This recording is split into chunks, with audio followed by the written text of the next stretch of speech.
Hi guys, Jordan from P&P Campers. I'm just going to be doing a handover video on this AutoTrail Mohawk. So it is on a 2013 Fiat Ducato and it's on the 150 multi-jet. So that is a 2.3 litre Fiat Ducato on the Maxi chassis as well. As you can see there, Ducato Maxi. So I'm just going to start under the bonnet. On the left hand side here we've got washer fluid, power steering fluid and engine coolant. We've then got brake fluid attached to the servo just behind it, engine oil filling point at the top just here, and the dipstick for that is just in front of that. You've got a few bits of information that you need to know, well you don't need to know, but that is here. So this is all to do with your air conditioning. It tells you how much weight of aircon sort of fluid it needs in there and all that sort of stuff. Chassis plates here, the one that you want to go off is this one here on the left, because this is where it's been converted by AutoTrail. This is the original one here from when it was basically just a Fiat van. 691 is the sort of bluey grey colour you've got on the cab here. So if you ever needed any touch-up paints or anything, Fiat 691A is that bluey colour. On the right hand side under the bonnet we've got your air filter in this box just down here. Fuel filter is in this little reservoir. Well, this is the fuel filter basically over on the right. And then just below this we've got this little flap that we've got open at the moment. This is basically a access point for the positive terminal. So the engine battery sits under the floor in the cab, underneath this little cover that you can see here, plastic cover. So if you were ever in sort of, you know, a bit of trouble and you needed to jump start the vehicle quite quickly, you've got a positive terminal for that engine battery there and a negative terminal just here. It does tell you there only for jump start.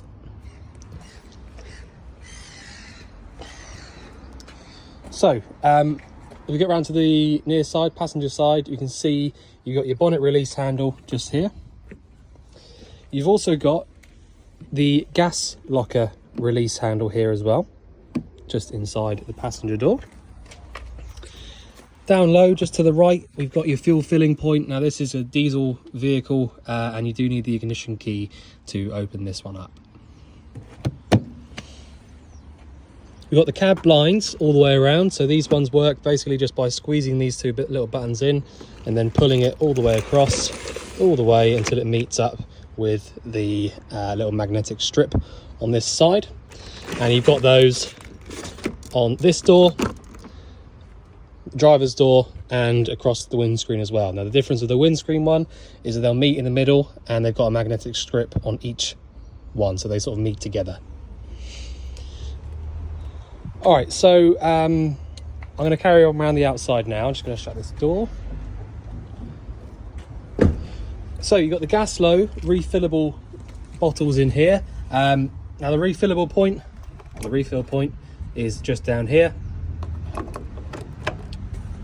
And you have got a little gauge on the top just there, which shows you how much gas is in there, but it's a bit difficult to see. So the gauges on top of the bottles are probably easier to look at, as you can see.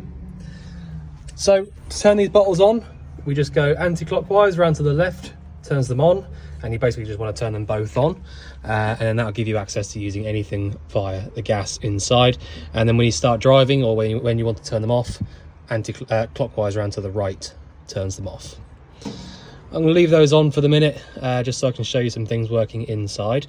Both of these pigtail hoses look new to me, so yeah, 2023 date on those, so you've got till 28 to replace those. We've replaced the catch here for the gas locker, so that holds itself open nicely now as well.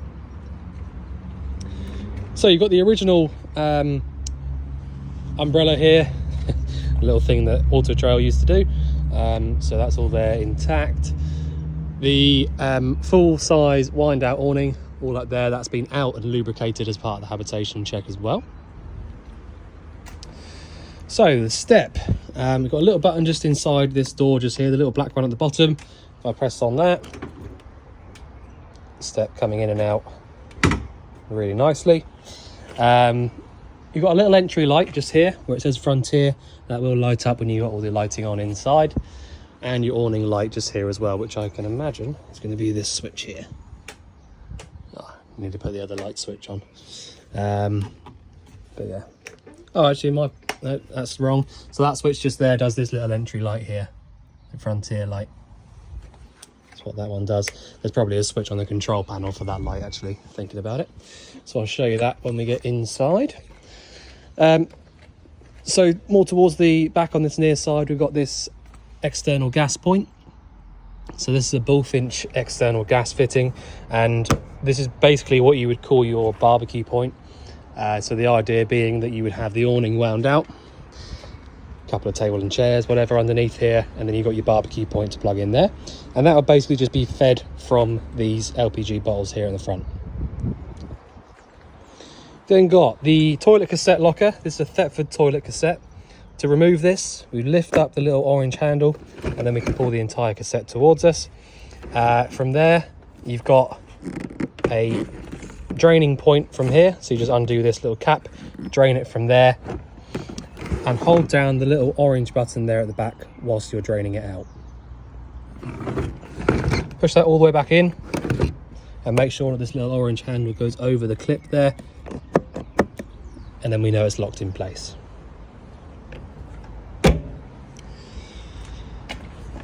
So this vent just here that says Truma on it, this is your boiler vent. So if you do have the hot water working, you should have this cover off. Cover I'm talking about is this one just here. So this cover will just basically slot over this. Top goes on first, like that, and that is essentially just a winter cover for it. When you're trying to take this off, don't just try and pull really hard from the bottom, because it won't come off very easily. Put your thumb just here, push in, and then pull the bottom at the same time, and that will allow it to come out nice and easy. So if you just pull on that like that, you'll really struggle. Finger in there, that's how you use it. So I'm going to leave that off for now, because I'm going to try and light that up in a minute on the video. In the garage, we've got a couple of bits. So we've got a 240 volt socket just down there. We've got the water pump just here, and we've also got the boiler drain there as well. So the little yellow handle you can see there is your boiler drain. So essentially, if it's coming up to winter and you want to winterize the vehicle, you have to drain all the water out from the boiler, and ideally you'd be draining out all the water from everywhere. So the big plus side to having one of these boiler drains is that you can, in order to drain everything out fully, you can lift the boiler drain up so it's facing upright, and then turn your water pump on. And what that'll do is it'll pump every single bit of water from around the vehicle out through that boiler drain, and it'll get rid of all of the water in the pipes. So it's always a good way, just like a little tip basically. If you want to winterize it, lift the boiler drain up, and then it'll all pump out of there if you've got the water pump turned on. One of the biggest garages I have ever seen, if I'm honest. I didn't realise these Mohawks had such a big garage. Huge entry doors on both sides, so you can easily get anything in and out. You have also got the mounting points along the floor here on both sides, so you can probably get a motorbike or something, or anything really in here if you wanted to. You got a couple of LED lights in here as well, as you can see, one this side and one on the other, and your awning winder is in this locker as well. So on the actual back of the van, we've got the reversing camera nicely hidden away up there in that little nook. This cover just here gives you access to the spare wheel, so I'm just going to show you that. I'm going to show you the access point anyway. So you take this off, and then you've just basically got this big screw here in the middle. Undo that, and then this cover will come out and allow you access to the spare wheel.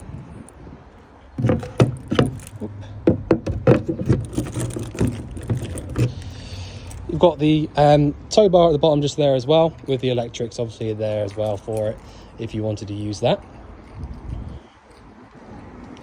I will just point out as well, the actual body work and the paintwork on this vehicle is fantastic. You can probably see there how shiny that is. It's been kept really nicely. The carpets for the vehicle are in here as well, so if you wanted to put those back down again, that's where they are, and a few extra bits and bobs that the previous owner has left. So I'll carry on now on this offside. We've got your freshwater filling point just here. So your fresh water goes into this point just here, and then your fresh tank is obviously just underneath here. You then got your fresh water drain off point. So this is just basically twist like so. Oh, just need my other hand, 1 second. Shouldn't have done that on the video really. So yeah, so you got your fresh water drain off point just there basically, just turning it on the front.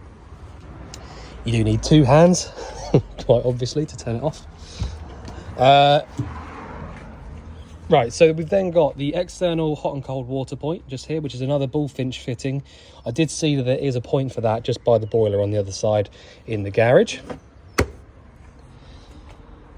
These 2 vents just here are both to do with your fridge. So if you've got the fridge lit up on gas, you should be able to feel warm air coming through this top right hand side of this top vent.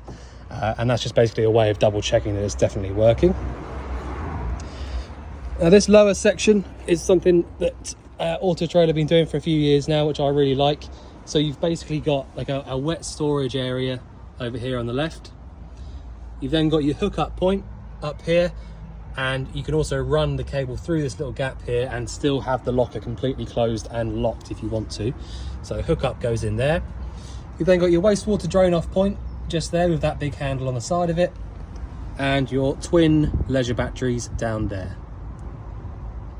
All right, so that is all there. All of your electrical stuff basically is just in here, sort of hookup and batteries, and your main power supply unit is directly above this inside the van, which I'll run you through in a minute as well. All right, so the cab in here, much like the rest of the vehicle, is a very high spec.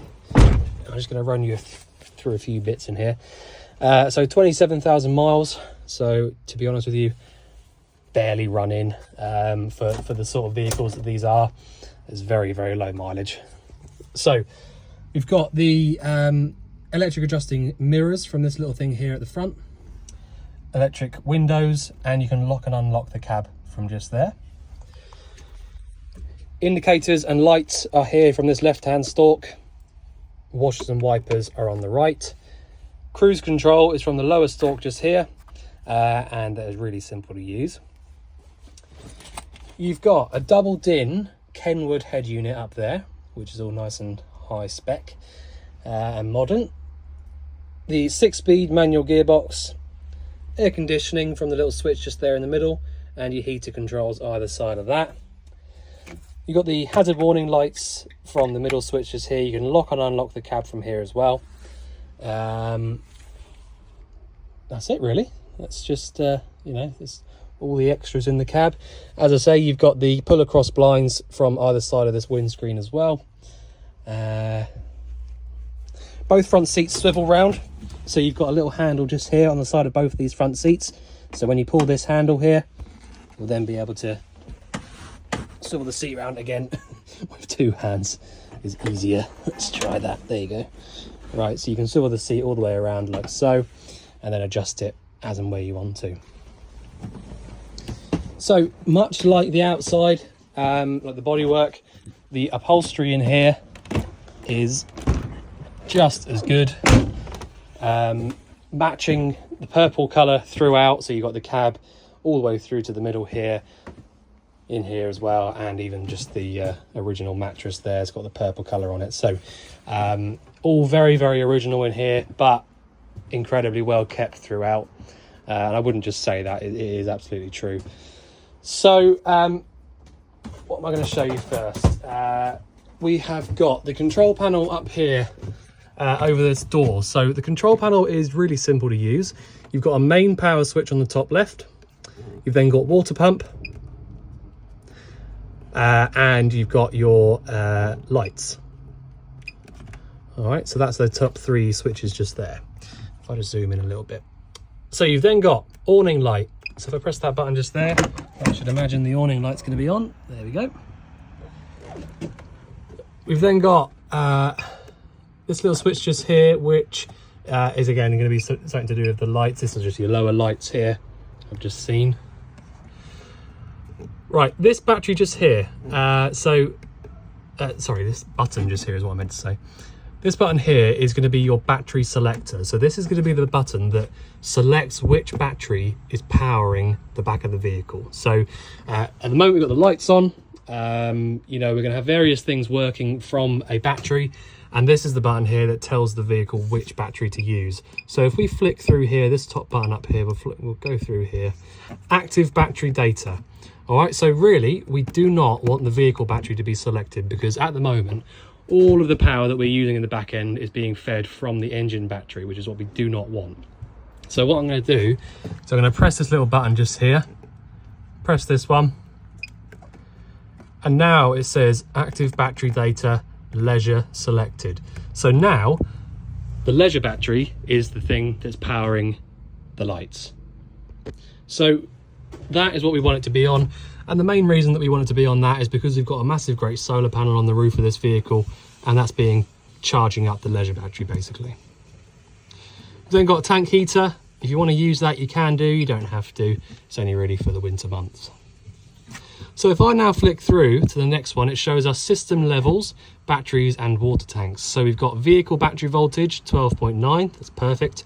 Leisure battery voltage, 13, that's really good as well. Fresh tank, we've got 1/4 of a tank of fresh water, and the waste tank is empty. So as long as if I just go back through to it, active battery select, as long as your active battery one there is on leisure, you're good to go. It'll tell you the voltage, the amp hours, so the capacity, however many amps of solar power are going into it, and how many amps of power are being drawn. All right, so that is all good. So that's the control panel, that's how you use that. I'm now just going to spin round to this over here, which is your Sargent sort of power supply unit, so your PSU. I'll zoom back out again. So this is an EC500 power supply unit, and power supply unit, you might be it's probably self-explanatory, but basically what it does is it gets all of the power from everything in the vehicle. So that includes the hookup, the engine battery, the leisure batteries, everything goes to here and then gets diverted where it needs to go to. So you've got over on the left hand side loads of 12-volt fuses with a little diagram here on the left telling you exactly which one does what and what size and color they should all be. You've also got, just so you know, I think this is one of them.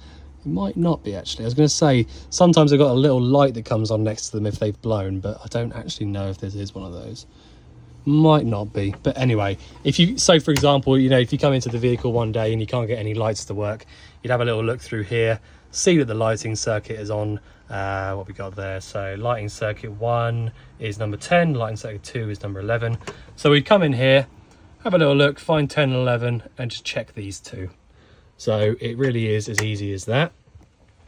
We've then got over towards the right, we've got your 240 volt section of the power supply unit. So you've got your mains trip switches here on the right and your sort of power buttons up here. So if we have the hookup plugged in at the moment, whichever one of these that we've got turned on will be illuminated. So if we want the charger on, we turn that one on. If we want to use the space heater on mains, we turn that one on. And if we wanted to use the water heater on mains, we turn that one on. All right. So that's your control sort of power supply unit. Up above that, we've also got the Road Pro, which is your satellite. So you can turn that on and off from here, and it should just basically lock on to whichever satellite it's sort of tuned into. That is all from up there. And that is about it for this cupboard. This little switch just here turns on and off the TV that's working from here. So I'll turn that one off for now because we don't want to use that. Right, so also above the door, we've got a couple of switches over here. So we've got, this is just a light switch here for over the cab, over the lockers, sorry, not the cab. So if you want to use the hot water on gas, so if I just show you how to use that. So assuming that you've got the gas turned on, you can come up to here and press up for 50 degrees or down for 70. And basically the boiler will light itself up and it will get to that desired temperature and then turn itself off. That's it. Easy as that.